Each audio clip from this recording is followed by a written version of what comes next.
Em vídeos anteriores, nós vimos várias primitivas para o desenvolvimento de sistemas paralelos. Nesse vídeo, a gente vai ver que, na prática, elas são basicamente equivalentes. A escolha da gente vai muitas vezes depender do que está disponível no ambiente que a gente estiver trabalhando. É importante para a gente, então, entender que as primitivas de sincronização que a gente viu, elas são basicamente equivalentes. Nós vimos, então, as variáveis de condição e de exclusão mútua, né, que é onde você tem dois tipos de variáveis independentes para fazer cada uma dessas duas coisas. A gente viu os semáforos, onde a estrutura da linguagem engloba o contador e um esquema de exclusão mútua e escalonamento. Então você pode suspender um processo dependendo do valor do contador, do semáforo. E os monitores, que são basicamente uma implementação de exclusão mútua e variáveis de condição controlados pela linguagem. Normalmente o código para utilizar esses recursos é gerado automaticamente pelo compilador com base na descrição do monitor feita na linguagem.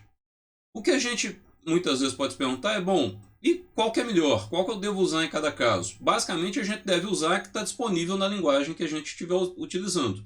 Se você tiver mais de uma opção, utilize a que você se sentir mais confortável, porque na prática elas são equivalentes. E o que significa a gente dizer que essas primitivas são equivalentes? Duas primitivas são equivalentes quando as duas condições a seguir são verdadeiras. Eu consigo expressar a primeira primitiva com a segunda e eu consigo expressar a segunda com a primeira. As duas têm que ser verdades. Não basta, né, eu conseguir fazer numa direção. Tem que ser capaz de, no caso aqui, se a gente está falando de semáforos e variáveis de condição e mutex, a gente tem que ser capaz de ir de semáforo para mutex, quer dizer, eu tenho que ser capaz de implementar mutex e variável de condição usando semáforo, e tem que ser capaz de implementar semáforo usando variáveis de condição e mutex. Então essa é a ideia quando a gente fala em equivalência de primitivas. O que a gente precisa saber é que, para a gente provar isso, a gente tem que fazer a transição nos dois sentidos. Então vamos considerar que eu quero implementar semáforos usando variável de exclusão e variável de condição.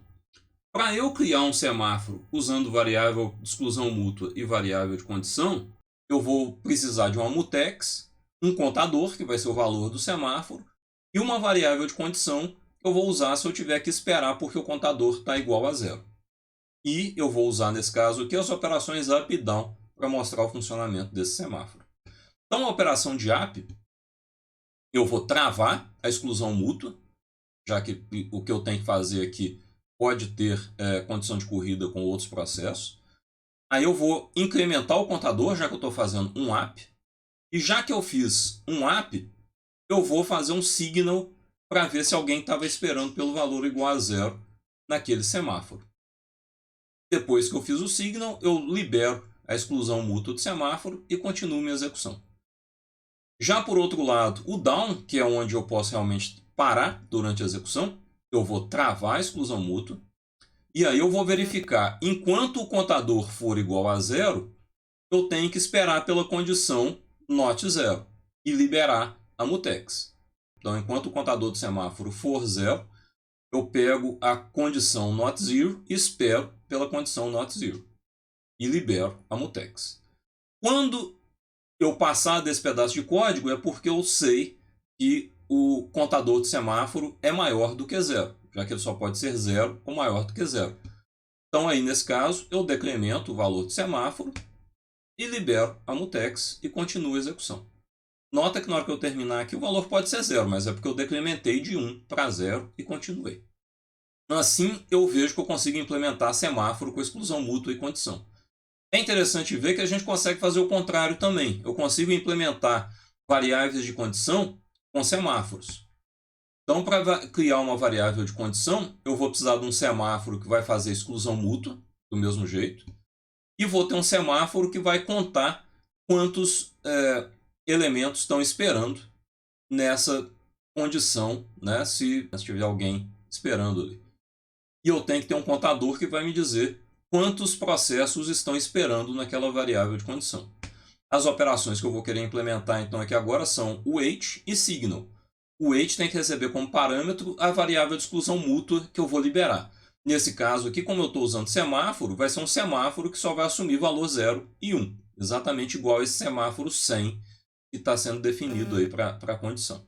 Para eu fazer agora um wait, né, eu vou esperar numa condição, eu vou passar como parâmetro a variável de exclusão mútua, que eu vou ter que liberar, que no caso aqui vai ser o semáforo.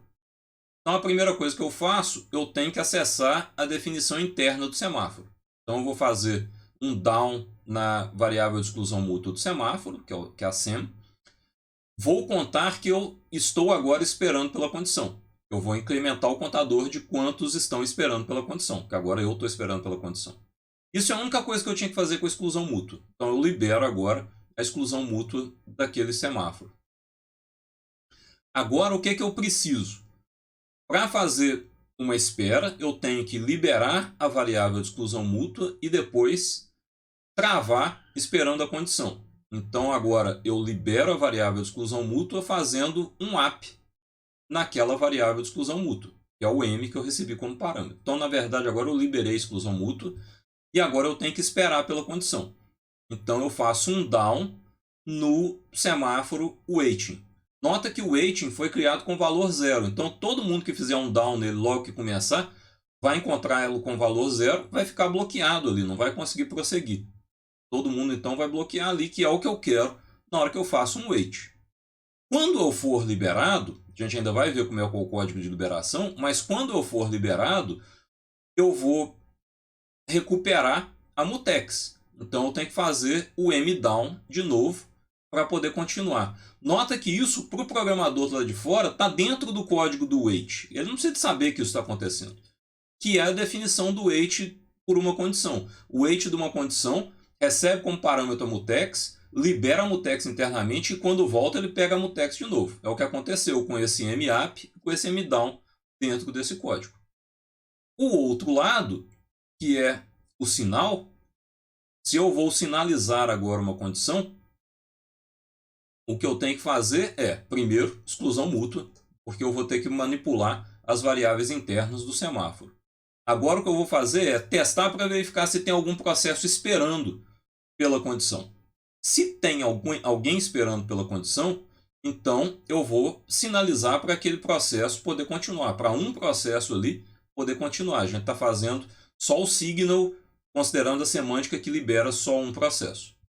Então aqui agora, eu decremento o número de processos que estão esperando, porque eu vou liberar um deles, e faço um APP no semáforo waiting. Isso quer dizer que eu incrementei o semáforo waiting uma vez, eu vou deixar passar um processo que estava esperando naquele semáforo, e nenhum mais. E é só isso que eu tenho que fazer, porque pela definição de signal, quando eu faço um signal, se tem processo esperando, eu libero um. Se não tem processo esperando, eu não faço nada, eu não tenho que fazer nada. Então, por isso é que tem esse if para começar. Terminei, libero o semáforo de exclusão mútua que eu estava usando para controlar as variáveis internas da minha classe condição ali. Com isso, a gente vê que pode implementar semáforos com variáveis de condição e variáveis de condição usando semáforos. Então, voltando à questão de equivalência, a gente tem já provado a relação entre semáforos e variáveis de condição e mutex nesse caso. Para a gente continuar, vamos considerar agora a questão dos monitores. Se eu pensar em termos de monitores, a gente viu que monitor é uma forma do compilador embutir dentro do código de forma automática um sistema de exclusão mútua e variáveis de condição.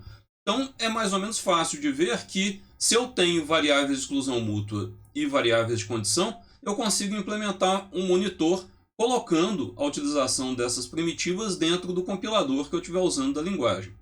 E se é assim, eu consigo fazer o contrário, né? Já que eles são construídos a partir de mutex e condições, eu posso fazer um monitor que tem a noção de exclusão mútua e a noção de variável de condição, porque basicamente eles estão descritos dentro do funcionamento básico do monitor.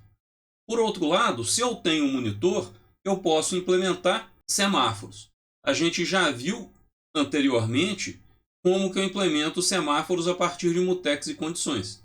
Então, basta eu usar agora o monitor que vai ter as mutex e condições embutidas dentro da expressão da linguagem.